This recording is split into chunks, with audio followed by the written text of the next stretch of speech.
everyone, I hope you're having a good day. It's a wet day here in Melbourne on Wurundjeri country where I am.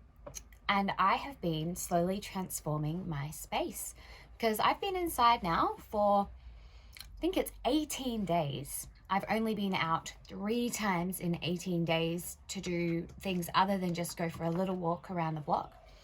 Because I've been a bit sick, as you can hear, and I have to make sure that I'm not sharing my germs with other people. And also because I'm a bit sick, I don't think I've got the virus that's going around, but I need to make sure that I don't catch it myself because I'm a bit sick already, and I want to make sure that I look after myself as well as looking after other people. So if you've been stuck inside as well, I wonder if you've transformed your space. So I have a little screen here. I put up some fairy lights and I move my plant to keep me nice and company. And I thought with my little plant here, the book that I was going to read to you today is a perfect little addition to my cozy little space. And this is a book that when I'm in the classroom, I love to read when the lights are down, when it's time to have a relaxation time, or when it's time to have a little sleep, because it is, again, one of my favorite books, and a book that I remember my mum and dad reading to me at bedtime, and one that I remember when I was at kindergarten and in early learning childcare. I remember people reading it to me there too.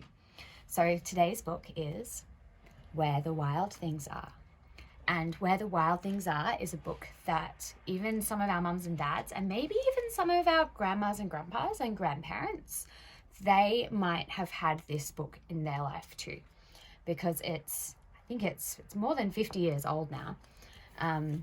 A lot of people who have had this book read to them. And Where the Wild Things Are is written and the pictures are drawn, so illustrated. So the story and pictures are by Maurice Sendak.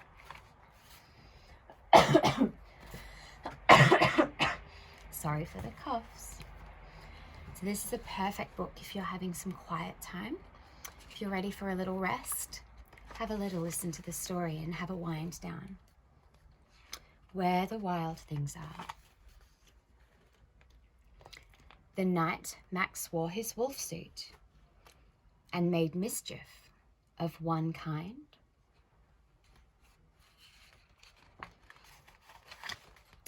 and another.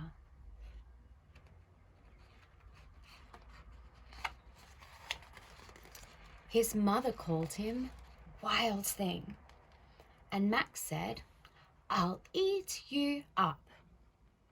So he was sent to bed without eating anything.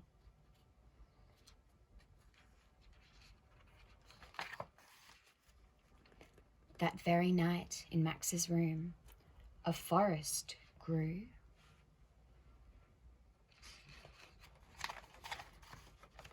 And grew.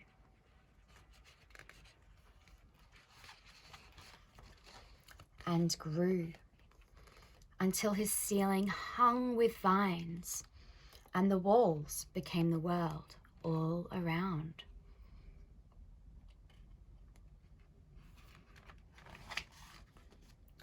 And an ocean tumbled by with a private boat for Max. And he sailed off through night and day,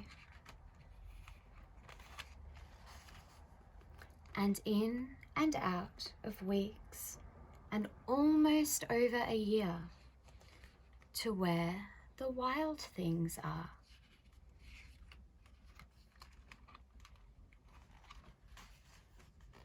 And when he came to the place where the wild things are, they roared their terrible roars and gnashed their terrible teeth and rolled their terrible eyes and showed their terrible claws.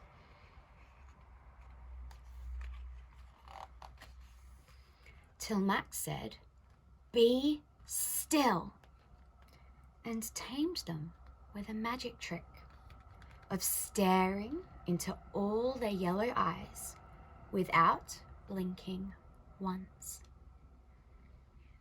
and they were frightened, and they called him the most wild thing of all.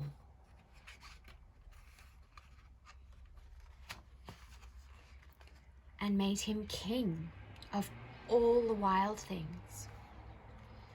And now, cried Max, let the wild rumpus start.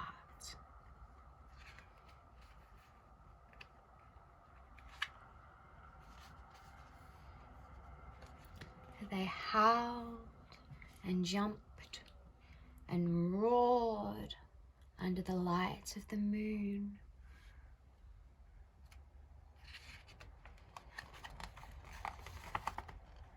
And they swung backwards and forwards and backwards and forwards through the trees together.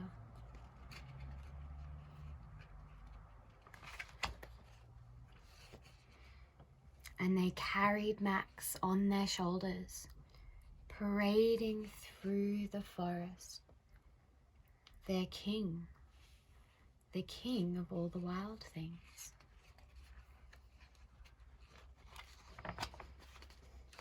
Now stop, Max said, and sent the wild things off to bed without their supper.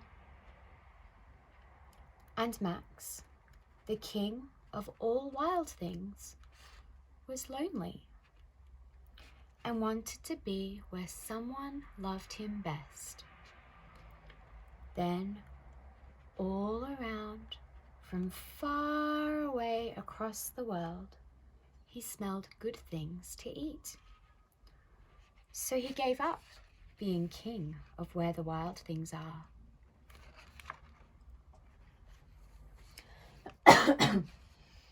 But the wild things cried, "Oh, please don't go. We'll eat you up. We love you so." And Max said, "No."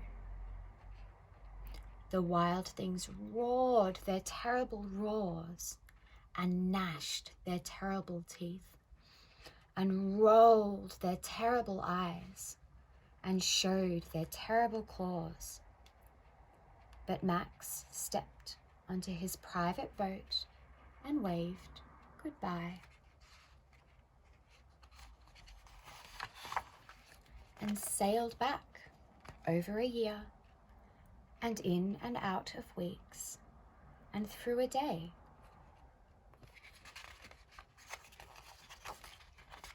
And into the night of his very own room, where he found his supper waiting for him.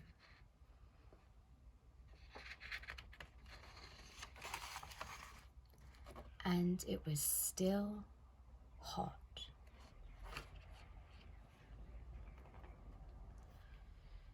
I hope you enjoyed that book of Where the Wild Things Are.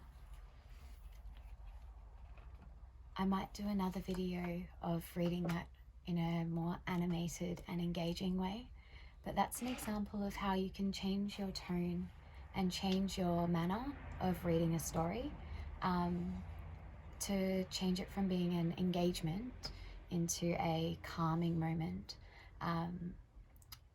Learning comes in different formats, and sometimes that wind down and that listening in and that receptive listening, as opposed to a backwards and forwards of a story, is really important, and particularly for bedtime stories and daytime stories, or maybe your first bedtime story and your last bedtime story can be read very differently, to engage in a different way and to calm or to stimulate.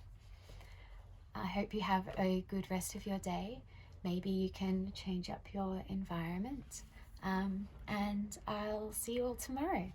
Bye.